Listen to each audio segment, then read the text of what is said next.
Subscribe now and press the bell icon. Never miss an update. Hello, welcome once again in Shastri tutorials. तो आज का जो topic होने वाला है वो हमारा काफ़ी इम्पॉर्टेंट टॉपिक है 11th स्टैंडर्ड का, जिसे बोलते हैं हम जर्नल। ठीक है, जिसे हम क्या बोलते हैं बेटा? जर्नल। हिंदी में बात करें तो जर्नल का मतलब होता है रोजमंचा। रोजमंचा यानी कि जिसमें हम डे टू डे की एक्टिविटीज़, यानी एक्टिविटीज़ अकाउंट्स में कहने का मतलब होगा ट्रांजैक्शंस, यानी कि लेन देन। डे टू डेज एक्टिविटीज़ या लेन देन को हम रिकॉर्ड करते हैं। देखिए, एक बिजनेसमैन इंसान होता है, ऑब्वियस सी बात है, एक बिजनेसमैन इंसान होता है। अब जो वो ट्रांजैक्शंस होती है, सपोज करो एक छोटी सी दुकान है किसी की, और उस दुकान में लोग आते जाते रहते हैं। भाई कस्टमर काफ़ी आते हैं, काफ़ी जाते हैं। तो कई बंदे उधार में भी ले जाते हैं, कई बंदे नगद भी ले जाते हैं, कईयों को उधार देना भी पड़ता है, और कईयों से हमें उधार लेना पड़ता है। लेना पड़ता है मतलब सप्लायर से, ठीक है ना। तो इन सब ट्रांजैक्शंस को रिकॉर्ड करना बहुत ज़रूरी, क्योंकि समय के अनुसार, इंसान होने के नाते समय जैसे जैसे बीतता जाएगा हम भूल जाते हैं कि भाई किससे उधार पे माल लिया था, किसको उधार पे माल बेचा था, कितने का बेचा था, क्या क्या बेचा था। तो इन सब के लिए हमारे पास कुछ एविडेंस होने पड़ते हैं, जिनको बोलते हैं हम बिल्स ऑफ परचेजेस या इनवॉइसेस या सेल्स। ये सारी चीज़ें हमारी होती हैं जो एविडेंस होते हैं, ठीक है ना। कैश मेमो वगैरह, ये सब हमारे एविडेंस होते हैं। तो इसको आगे समझते हैं। जर्नल्स का हमारा जो मेन होता है वो क्या होता है? अगर जर्नल की डेफिनेशन करें हम तो कहते हैं journal is called the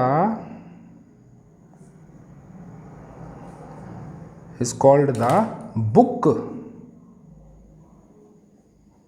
of original entry. Book of original entry भी बोलते हैं। क्यों? क्योंकि इनिशियली, बिकॉज, या इसको आगे ले सकते हैं, सिंस all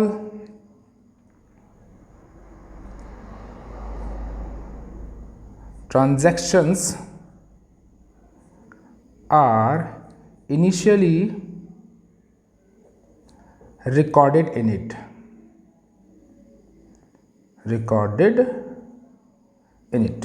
ट्रांजैक्शंस का मतलब होता है बेटा लेन देन। बिजनेस में ट्रांजैक्शन का मतलब क्या होता है? लेन देन, ठीक है ना। जो भी लेन देन होता है बिजनेस के अंदर, वो सब इसके अंदर रिकॉर्ड किया जाता है। यानी कि अगर हम कहें, फिर इसके बाद जो यहाँ पर बुक में एंट्री करने के बाद, इसके बाद यानी कि जिसको बोलते हैं हम जर्नल। जर्नल का ओरिजिनल नाम क्या है बेटा? बुक्स ऑफ ओरिजिनल एंट्री, ठीक है, बुक्स ऑफ ओरिजिनल एंट्री, ठीक है। और इसके बाद हम कहाँ रिकॉर्ड करते हैं इस एंट्रीज को? प्रिंसिपल बुक में। प्रिंसिपल बुक जिसका नाम है हमारा लेजर। लेजर में हम डिटेल्ड करते हैं इंफॉर्मेशन नोट, ठीक है ना, कि भाई क्या क्या सामान लिया था, कितना सामान लिया था, क्या क्या आइटम थे, कितने किलो के थे, कितने लीटर के थे, कितने मीटर के थे, एवरीथिंग इसमें हम रिकॉर्ड करते हैं, ठीक है बेटा। जर्नल में जो एंट्रीज हम नोट करते हैं बच्चे, वो हमेशा याद रखेंगे वो कैसी होती हैं। एक तो होता है बेटा फर्स्ट रिकॉर्डेड, पहला फर्स्ट रिकॉर्डेड, यानी कि जो भी लेन देन होगा सबसे पहले जर्नल में रिकॉर्ड किया जाएगा। क्लियर है सर? सेकंड जो इंपॉर्टेंट चीज है वो है क्रोनोलॉजिकल ऑर्डर। क्रोनोलॉजिकल ऑर्डर का मतलब होता है बेटा डे टू डे, ठीक है, डे टू डे जो भी डे टू डे ट्रांजैक्शन होती है, लेन देन, वो सारी इसके अंदर रिकॉर्ड होती है, ठीक है। ठीक है जी।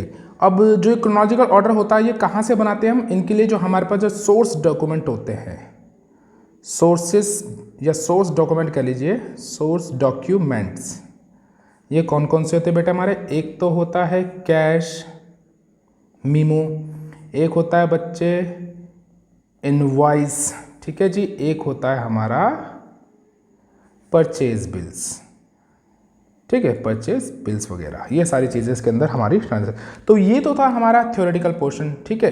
तो थोड़ा सा इसके और आगे बढ़ते हैं, हम इसके फॉर्मेट के बारे में जानते हैं। तो ठीक है बेटा, ये है हमारा इसका फॉर्मेट। तो सबसे पहला कॉलम जो होता है हमारा वो होता है डेट का, second column particular, third column LF का, fourth debit amount, fifth credit amount, ठीक है। ये लिखने की ज़रूरत नहीं है, ये मैंने आपको समझाने के लिए लिखा बस, ठीक है। डेट तो आपको पता ही है, क्रोनोलॉजिकल ऑर्डर मैंने बताया था पहले आपको, डे टू डेट जिस हिसाब से होगा। अब जैसे जनवरी का महीना है सपोज करिए, तो 1, 10, 15 हमने क्या क्या तारीख ली है, 1, 10, 15। तो पहली ट्रांजेक्शन क्या 15 की लिखोगे आप, या 10 की या 1 की? नहीं बेटा, chronological day to day. Obvious सी बात है, जनवरी में 1 तारीख पहले आई होगी, फिर 10 आई होगी, फिर 15 आई होगी, तो हम इसको डेट के हिसाब से करेंगे रिकॉर्ड, ठीक है। तो ये हो गया डेट। पर्टिकुलर मतलब क्या लिया है, कैसे लिया है, तो उसके लिए हम जर्नल बनाएंगे, वो मैं भी आपको सिखाऊंगा, ठीक है। LF का मतलब होता है बेटा लेजर फोलियो, ठीक है, लेजर फोलियो। क्योंकि लेजर फोलियो का क्या होता है इसका अर्थ, जो हमने पहले बताया था आपको, क्रोनोलॉजिकल ऑर्डर में क्या करते हैं हम, सबसे पहले जर्नल एंट्री में बनाते हैं। जर्नल एंट्री के बाद हम क्या बनाते हैं, प्रिंसिपल बुक। मैंने भी आपको बताया था प्रिंसिपल बुक। प्रिंसिपल बुक में क्या होता है, लेजर्स। तो लेजर में पूरी डिटेल दी होती है, कितना सामान था, क्या सामान था, कैसे कैसे वो आइटम्स उठाए थे। फिर डेबिट अमाउंट लिखेंगे यहाँ पर, और यहाँ पर हम लिखेंगे क्रेडिट अमाउंट, ठीक है। चलिए जी, तो अच्छा एक चीज़ मैं आपको क्लियर करना चाहूँगा बेटा, जर्नल्स के लिए आपको rule of debit and credit ये आने बहुत ज़रूरी हैं, जिसको हम अकाउंट्स की भाषा में बोलते हैं बेटा गोल्डन रूल्स। ये याद होने बहुत ज़्यादा ज़रूरी है आपको। तो चलो देखते हैं। तो पहला है हमारा, पहला कौन सा है, पर्सनल अकाउंट। तो जैसे हम आपको पहले बता चुके हैं, पर्सनल अकाउंट कौन से होते हैं, जो किसी पर्सन से रिलेट करते हैं। तो इसका जो जर्नल, इसका जो आपका बनता है रूल, वो क्या होता है, डेबिट द रिसीवर और क्रेडिट द गिवर। यानी जो रिसीव करेगा उसको डेबिट करेंगे, और जो गिवर होगा उसको क्रेडिट कर देंगे। सेकंड हमारा होता है सर रूल, सेकंड रूल होता है हमारा रियल का, ठीक है जी, रियल अकाउंट। रियल अकाउंट कौन से होते हैं बेटा, सारी हमारी जितनी भी एसेट्स होती हैं उनको रियल बोलते हैं हम। क्लियर है सर। इसका रूल होता है debit what comes in, credit what goes out, ठीक है, वेरी गुड। चलिए जी, तीसरा देखते हैं। तीसरा होता है सर हमारा नॉमिनल अकाउंट। क्या होता है, नॉमिनल अकाउंट, ठीक है। तो पर्सनल तो मतलब जो पर्सन से रिलेट करता है, रियल जो एसेट से रिलेट करता है। नॉमिनल हमारे होते हैं इनकम, गेन, एक्सपेंसेस को, ठीक है, इनको बोलते हैं हम। तो इसका रूल बनेगा डेबिट ऑल एक्सपेंसेस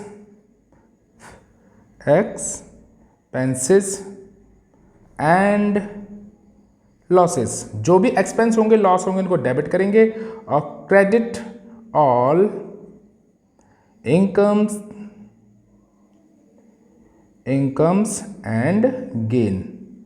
जैसे सैलरी रिसीव्ड हुई तो वो आपकी इनकम हुई, सैलरी पेड हुई तो वो आपका एक्सपेंस हो गया, कमीशन रिसीव्ड हुई तो वो इनकम हो गया, कमीशन पेड हुआ तो वो आपके लिए एक्सपेंस हो गया, डिस्काउंट रिसीव्ड हुआ तो इनकम हो गया, डिस्काउंट अलाउड हुआ तो बेटा एक्सपेंस हो गया। तो इन रूल्स को समझना बहुत ज़्यादा ज़रूरी है, नहीं तो आप जर्नल नहीं बना पाएंगे।